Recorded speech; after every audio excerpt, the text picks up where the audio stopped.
that might have given the Baroness warning.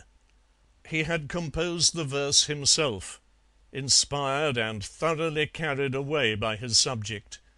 He suffered therefore a double pang in beholding his tribute deflected from its destined object, and his words mutilated and twisted into what became an extravagant panegyric on the Baroness's personal charms.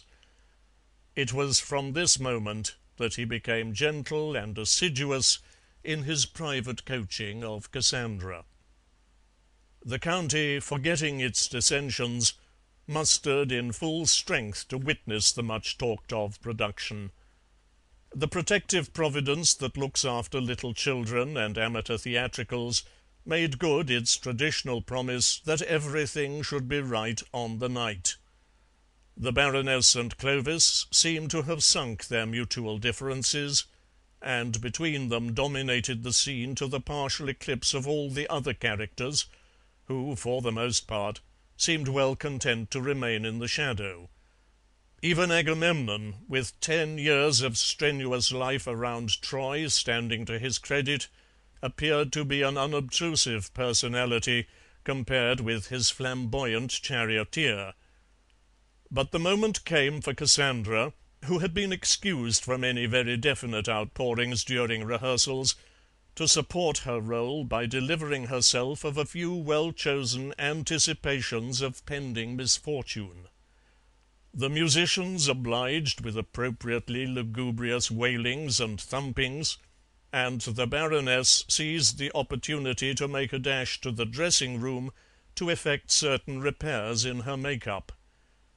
Cassandra, nervous but resolute, came down to the footlights and, like one repeating a carefully learned lesson, flung her remarks straight at the audience.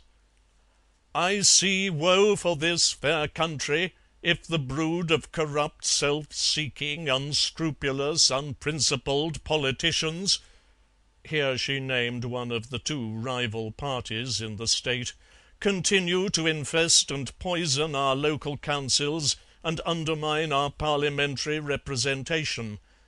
If they continue to snatch votes by nefarious and discreditable means—" A humming as of a great hive of bewildered and affronted bees drowned her further remarks, and wore down the droning of the musicians.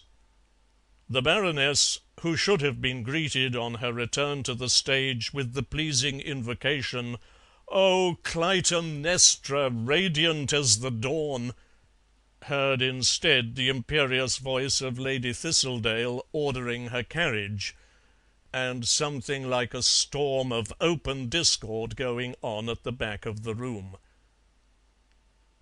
The social divisions in the county healed themselves after their own fashion. Both parties found common ground in condemning the Baroness's outrageously bad taste and tactlessness. She has been fortunate in subletting for the greater part of her 7 years' lease.